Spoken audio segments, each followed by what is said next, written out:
Meus irmãos, a paz do Senhor Jesus Cristo, quem está falando aqui é Everton, obreiro da Casa de Deus. Meus irmãos, iremos estudar, certo? A lição de número 4, onde a lição é o Espírito Santo, Deus presente em nós, certo, meus irmãos? Desde já queria pedir perdão a vocês, passei mais de um trimestre sem gravar, né, devido a correria, mas estou voltando agora, meus irmãos, em nome de Jesus. Então, meus irmãos, iremos estudar aqui, certo, o Espírito Santo no Antigo Testamento, a lição número 4, certo? Então nós vemos aqui uma lição muito boa, certo? O Espírito Santo no Antigo Testamento, que às vezes nós pensamos, meus irmãos, que o Espírito Santo na verdade, ele foi revelado no Novo Testamento através de Jesus, certo? Mas desde o Antigo Testamento nós podemos perceber o agir do Espírito Santo, certo, nas pessoas, né, naquela época do Antigo Testamento, certo? Nós podemos ver aqui, meus irmãos, vamos lá. Algumas características, alguns não. Porque na verdade essa lição fala sobre o Espírito Santo no Antigo Testamento. Então, meus irmãos, o Espírito Santo ele não tinha sido revelado ainda, mas nós podemos perceber a ação do Espírito Santo tanto na vida das pessoas como no ato criativo, certo? Nós podemos ver aqui, meus irmãos, que o Espírito Santo, certo? Ele é atemporal, certo? Então, meus irmãos, nós podemos dizer que ele é atemporal, o Espírito Santo. E o que é atemporal? Atemporal significa aqui, olha, que não se pode contar os seus dias, certo? Não se pode contar os seus dias, ou seja, ele é eterno, certo? Ele é eterno, ou seja, e também aqui, olha, o tempo não tem domínio sobre ele. Nós temos aqui, meus irmãos, que o tempo, nós somos temporais, porque o tempo, ele exerce poder na nossa vida, a gente vai envelhecendo, então com o passar do tempo, nós podemos ver as mudanças que nós temos, porque, meus irmãos, nós estamos no corpo perecível, a gente vai envelhecendo, certo? Mas o Espírito Santo, assim como Deus, assim como Cristo, eles são atemporais, que o tempo não se pode contar seus dias, ou seja, ele não envelhece. Se nós pudéssemos ver Deus, o Espírito Santo, se nós pudéssemos ver Cristo, nós não veríamos o tempo tendo domínio sobre ele. Nós não veríamos ele envelhecer, nós não veríamos ele adoecer, porque eles são perfeitos, eternos, certo? Então, somente essa curiosidade. O Espírito Santo ele é atemporal, então não se pode contar seus dias e o tempo não tem domínio sobre ele, certo? Vamos lá, meus irmãos, olha aqui, a lição está muito boa. O nosso texto diz o seguinte, olha, e a terra era sem forma e vazia, e havia trevas sobre a face do abismo, e o Espírito de Deus se movia sobre a face do abismo, lá em Gênesis capítulo 1, versículo 2. Nós podemos ver aqui, meus irmãos, olha aqui, quando diz assim, olha, e a terra era sem forma, como diz aqui, certo? Por que ela era sem forma, meus irmãos? Deus já tinha criado, a terra já tinha sido criada, certo? Tempos atrás, de quando aqui Moisés relatou aqui, certo? Muito tempo atrás, certo? Não sabemos o dia, né? A ciência diz que a terra tem, se não me falha a memória, cerca de 4 a 5 bilhões de anos, certo? Não tem como ter uma certeza baseada nos estudos da ciência. Apesar que eu gosto muito de ciência, mas é um estudo aproximado que a ciência acredita. Então, segundo a ciência, a Terra tem entre 4 e 5 bilhões de anos, certo? Se não me falha a memória. Então, nós podemos ver aqui que nesse ato aqui, a Terra já tinha sido criada por Deus, certo? Só que a Terra era sem forma, ou seja, ela estava numa forma diferente, certo, da que nós conhecemos hoje. Estava numa forma, olha aqui, estava numa forma diferente, certo? Uma forma estava de uma forma diferente. Eu esqueci aqui de colocar a palavra diferente.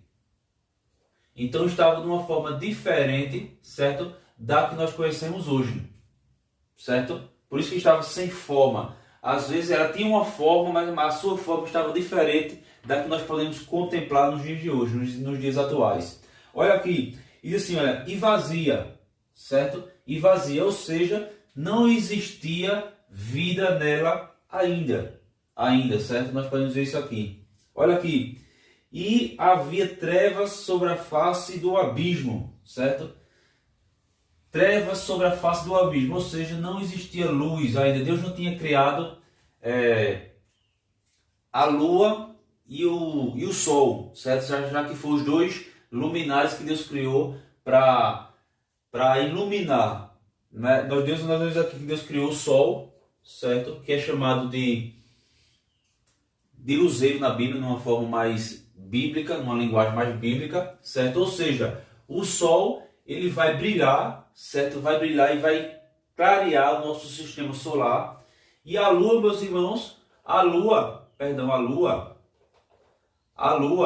ela serve como um espelho. A lua não tem luz própria.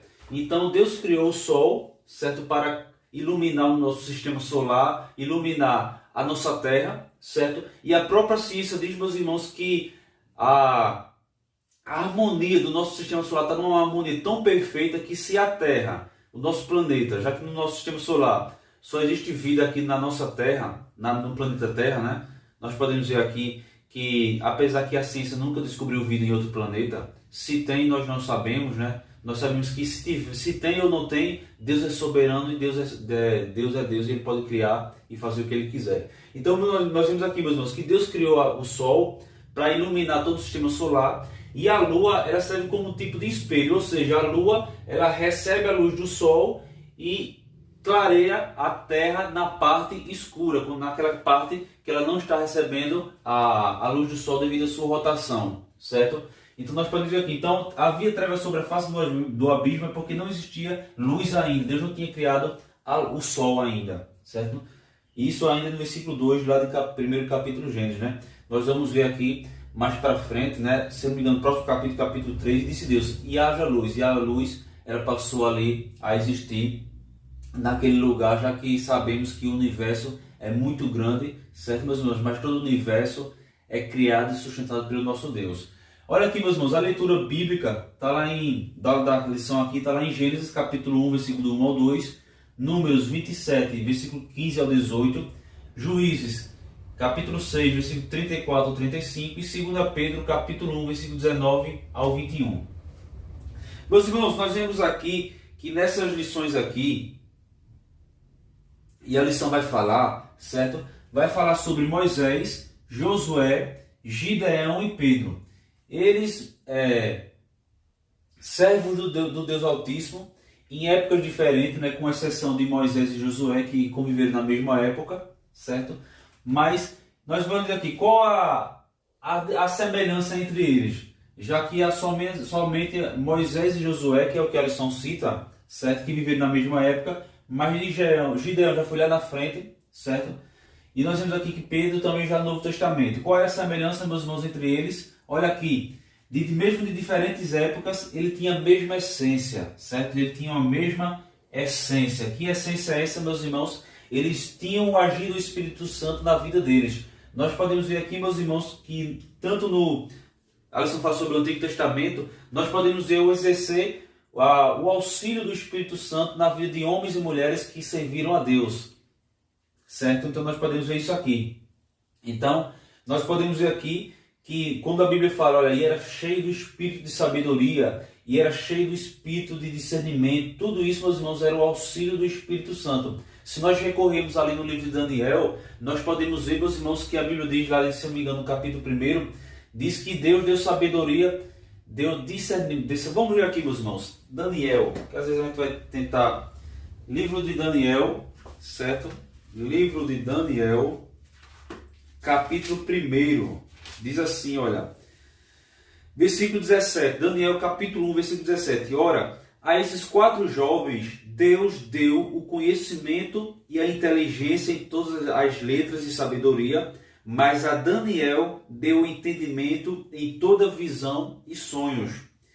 Versículo 20, e em toda matéria de sabedoria e de inteligência, sobre que o rei lhe fez perguntas, os achou 10 vezes mais inteligentes ou doutos do que os outros magos ou astrólogos que haviam no seu reino. Meus irmãos, nós podemos ver o agir do Espírito Santo, meus irmãos, por exemplo, no livro de Esther, quando Mordecai ou Mardoqueu, depende da tradução, fez Esther conhecer daquele decreto que queria matar todos os judeus, certo? Nós podemos ver, meus irmãos, o auxílio do Espírito Santo na vida de Esther. De que maneira? A Bíblia diz, meus irmãos, que Esté, ela convocou, né, não só ela mesma, mas ela fez uma convocação geral da nação de Israel, da nação dos judeus que habitavam ali em Suzã, para que todos orassem e jejuassem a Deus, glória a Deus, né, para que Deus desse um livramento aos judeus. Meus irmãos, nenhum ser humano faz isso sem o auxílio do Espírito Santo. Então nós podemos ver o auxílio do Espírito Santo na vida de Daniel, na vida dos 3 jovens, na vida de Moisés, na vida de Josué, na vida de Jeabe. A Bíblia diz, meus irmãos, que Moisés, perdão, acabei embolando as palavras, que Moisés era manso, meus irmãos. E a Bíblia diz, bem-aventurados os mansos, porque eles herdarão a terra. Josué, meus irmãos, Deus deu sabedoria a ele. Olha, esforça-te e tem bom ânimo que eu sou contigo. Gideão, meus irmãos, Deus deu aquele Pedro. Então, meus irmãos, cada autor bíblico, né, cada personagem bíblico, homem e mulher, nós podemos ver, meus irmãos, o auxílio do Espírito Santo na vida dessas pessoas, glória a Deus. Então, meus irmãos, mesmo de diferentes épocas, nós podemos ver a mesma essência. Que essência é essa? A ação do Espírito Santo, meus irmãos, vamos riscar aqui, olha, a ação do Espírito Santo na vida não somente desses 4 personagens, mas de Esté, de Daniel, daqueles 3 jovens e de tantos outros personagens bíblicos no Antigo Testamento. Glória a Deus. Meus irmãos, a lição diz aqui também, olha aqui, meus irmãos, às vezes nós como os brasileiros, né, e nós temos um país que é do tamanho de um continente, um país riquíssimo, né, em minerais, florestas, animais, né, plantas, muito rico. E infelizmente, meus irmãos, a violência, a corrupção, ela está corroendo o nosso país, certo?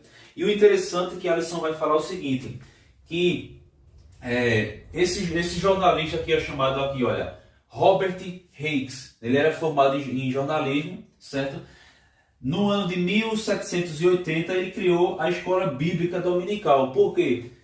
Olha aqui a ação do Espírito Santo, certo?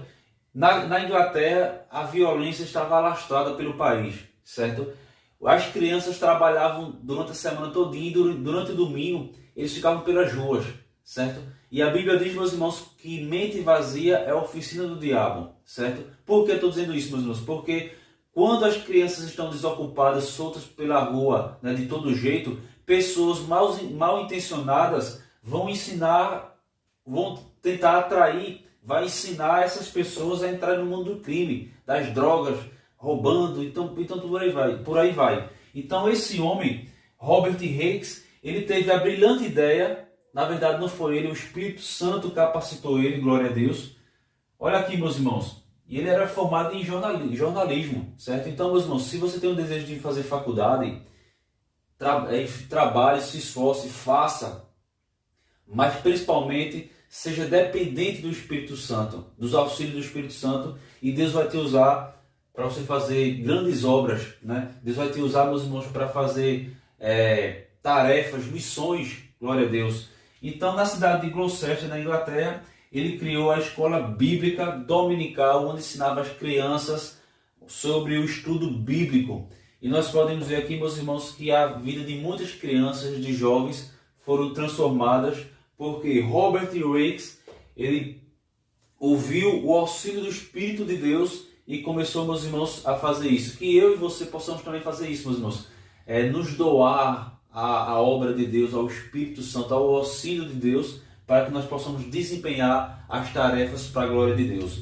Meus irmãos, a lição vai falar aqui, certo? No primeiro capítulo, o Espírito Santo na obra da criação. Nós podemos ver ali no relato do Pentateuco, né? Que foi os 5 livros escritos por Moisés, onde fala aqui, né? No princípio criou Deus os céus e a terra era sem forma e vazia. Então nós podemos ver aqui que o Espírito de Deus pairava sobre as águas ali da face do abismo, né, ali. Vamos ver aqui, meus irmãos. Olha aqui. E o Espírito de Deus, Gênesis capítulo 1, certo? Vai falar o seguinte aqui, olha. Gênesis, e o Espírito, versículo 2, né? O Espírito de Deus se movia sobre a face das águas. Meus irmãos, o que nós concluímos quando nós estudamos essa passagem, né? O que nós entendemos, lógico, não era que o Espírito de Deus estava apenas passeando, né? pela sua criação, já que Deus criou tudo. Certo? Mas Deus estava era uma contemplação, certo? Era uma contemplação, olha aqui, era um mover ou uma contemplação do Espírito de Deus de forma proposital e intencional. Ou seja, meus irmãos, Deus, como ser criador de tudo que existe, então Deus contempla a sua criação e sempre era um mover de forma proposital e intencional, meus irmãos, com a intenção, olha aqui, com a intenção de modificar todo o nosso sistema solar. Que a partir daí, meus irmãos, nós vimos que Deus criou o Sol, criou a Lua, certo? Nós vimos aqui, meus irmãos, que Deus criou a luz, que Deus criou o Sol, né, para iluminar o nosso sistema solar, já que o Sol não pode iluminar todo o universo, porque a estrela, né, o Sol, tem outras estrelas, né? Qual a diferença entre planeta, certo? E só uma curiosidade, qual a diferença entre uma estrela e um planeta?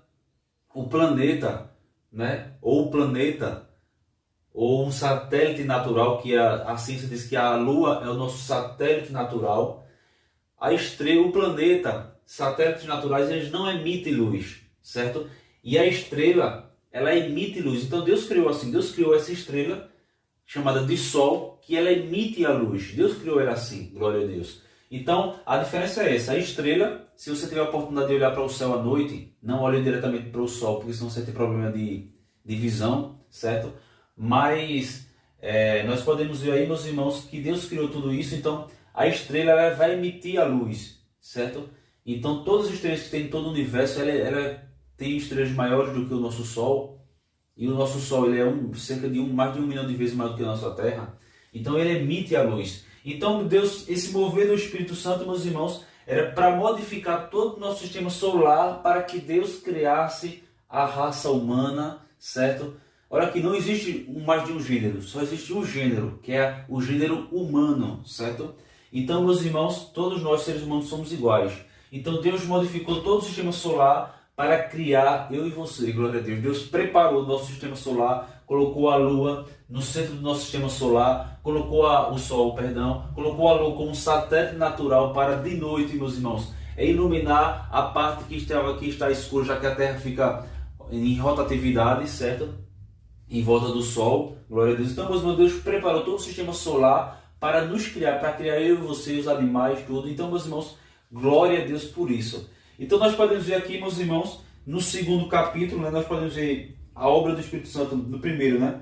A obra do Espírito Santo na criação, nós podemos ver aqui, certo? No capítulo 2 aqui, meus irmãos, o Espírito Santo na formação do povo de Israel. Vamos ler aqui Deuteronômio, capítulo 34. Versículo 9, Deuteronômio capítulo 34, olha aqui, Deuteronômio capítulo 34, versículo 9, que diz o seguinte, olha aqui, e Josué, filho de Num, foi cheio do espírito de sabedoria, olha aqui, cheio do espírito de sabedoria, porquanto Moisés tinha posto sobre ele as suas mãos, assim os filhos de Israel lhe deram ouvidos, e fizeram como o Senhor ordenará a Moisés. Então, meus irmãos, nós podemos ver aqui o agir do Espírito Santo. E encheu Josué de sabedoria. Isso não vem de mim, isso não vem de você, isso não vem de nós, seres humanos. Isso vem de Deus, certo? Olha aqui, o Espírito Santo auxiliando Moisés, Josué, Gideão, Pedro, Esté, Daniel, seus amigos e tantos outros. Olha aqui, meus irmãos, no capítulo 3... vai falar o seguinte, olha, o Espírito Santo capacitando para o serviço. Nós podemos ver aqui, meus irmãos, que Alisson fala o seguinte, olha, a atuação do Espírito Santo no Antigo Testamento era esporádica. Olha aqui, era esporádica. Essa palavra esporádica significa o seguinte, que acontece poucas vezes, certo? Ou que se realiza em alguns casos. O Espírito Santo ainda não tem sido apresentado, revelado, certo? Então, por exemplo, a Bíblia diz que para derrotar os inimigos, o Espírito de Deus se apoderava ali de Sansão e ele ficava com uma força fora do normal, certo? Uma força anormal e derrotava ali os inimigos que afligiam Israel. Que inimigo era esse? Os filisteus, certo? Então nós podemos ver aqui que essa palavra esporádica significa que acontece poucas vezes. O Espírito Santo o Espírito de Deus não estava ali direto na vida de Sansão. Era somente em alguns casos que era para demonstrar para os filisteus que o Deus de Israel era Deus. Porque era uma coisa impossível, um homem derrotar 1000 pessoas. Então, era que acontecia poucas vezes. Depois ele se retirava. Quando Sansão pecou, quebrou a aliança que tinha com Deus, aí o Espírito Santo se retirou, né? O Espírito de Deus se retirou. Né? Então, o Espírito Santo não estava ali 24 horas, podemos assim dizer, apoderado de Sansão. Era somente naqueles casos que precisava demonstrar para os inimigos que Deus abençoava Israel. Então era em algumas vezes, né? Mas já hoje, meus irmãos, quando nós buscamos a Deus e nós entregamos a nossa vida a Ele, nós somos cheios do Espírito Santo, quando nós procuramos ser fiéis e obedecer e fazer a vontade de Deus, certo? Olha aqui, meus irmãos, nós podemos ver aqui, no capítulo 3, que é o que finaliza aqui, nós podemos ver aqui, olha aqui, o auxílio do Espírito Santo, né, na vida de Josué, para interpretar o sonho de Faraó, e não somente interpretar, mas também administrar aquele país, aquela região, aquele continente, uma boa parte daquele continente, certo? Nós podemos ver aqui na vida de Moisés, para enfrentar o Faraó ali, para libertar os israelitas. Olha aqui, meus irmãos, e nós podemos ver também a ação do Espírito Santo. Perdoe o barulho, porque é bem movimentado esse horário. Então nós podemos ver, para finalizar, nós podemos ver aqui a ação do Espírito Santo, olha aqui, na vida dos profetas. Qual era a função do profeta? O profeta, ele era um mensageiro, certo? Vamos botar aqui, olha. Ele era um mensageiro de Deus. Mensageiro. Um mensageiro de Deus. Deus falava com o profeta e o profeta dava a mensagem ao povo, certo? Então, nós podemos ver aqui a ação do Espírito Santo na vida dos profetas. Deus dava a mensagem, o profeta recebia e o profeta dava a mensagem para o povo. Ele era um mensageiro. E nós podemos ver também aqui, meus irmãos, no sacerdote. Qual era a diferença do sacerdote e do profeta? O profeta, ele recebia a mensagem de Deus e dava a mensagem de Deus para o povo, como eu coloquei aqui. Já o sacerdote era o seguinte, o povo pecava, certo? O povo pecava, aí ia até o sacerdote, certo? E o sacerdote apresentava os pecados do povo, da nação, a Deus, certo? Então, o povo pecava, certo? O povo pecava, aí o povo vinha até o sacerdote, aí o sacerdote apresentava um pecado a Deus, do povo, dele mesmo, de todo o povo, e através dele fazia sacrifícios para que Deus perdoasse o povo, certo? Então essa é a diferença. O profeta era o mensageiro, recebia a mensagem de Deus e dava a mensagem ao povo. O sacerdote, ele levava os pecados, o povo pecava, levava o pecado do povo até Deus, e através de sacrifícios, Deus perdoava o povo, certo? E também, meus irmãos, nós podemos ver aqui a unção. Geralmente a unção era feita com óleo, e esse óleo simbolizava o Espírito Santo na vida daquela pessoa que estava sendo ungida. Principalmente, né, nós podemos dizer aqui reis, né, Saul, Davi, Salomão e outros reis ali de Israel, que eram ungidos pelos profetas, já que Samuel, ele ungiu tanto Saul, mas depois Saul desobedeceu a Deus, e depois ele ungiu Davi como sucessor de Saul. Então, meus irmãos, eu acho que é só isso mesmo. Olha aqui, meus irmãos, eu notei aqui para não esquecer, olha aqui. A obediência traz o auxílio do Espírito Santo, traz o consolo do Espírito Santo na nossa vida. E a rebeldia nos deixa longe de Deus, longe do Espírito Santo. Então, meus irmãos, para finalizar, vamos ler aqui, olha, Joel, certo? Livro de Joel, capítulo 2, certo? Livro de Joel, capítulo 2, versículo 28. Livro de Joel, capítulo 2, versículo 28, diz o seguinte, olha: E há de ser que depois derramarei o meu espírito sobre toda a carne, e os vossos filhos e vossas filhas profetizarão, os vossos velhos terão sonhos, e os vossos jovens terão visões. Olha aqui, o profeta não disse assim, olha, e Deus vai se derramar sobre vocês. Diz assim, olha, e disse Deus, e derramarei o meu espírito sobre vós. Então, meus irmãos, nós podemos ver aqui que é uma lição muito boa, certo? Espero que vocês tenham entendido. Vou parar por aqui. Me perdoe porque eu passei, acho que mais de um trimestre sem gravar, mas estou voltando para a glória de Deus. me perdoe mais uma vez. Então, meus irmãos, vou parar por aqui. Paz do Senhor e até a próxima lição.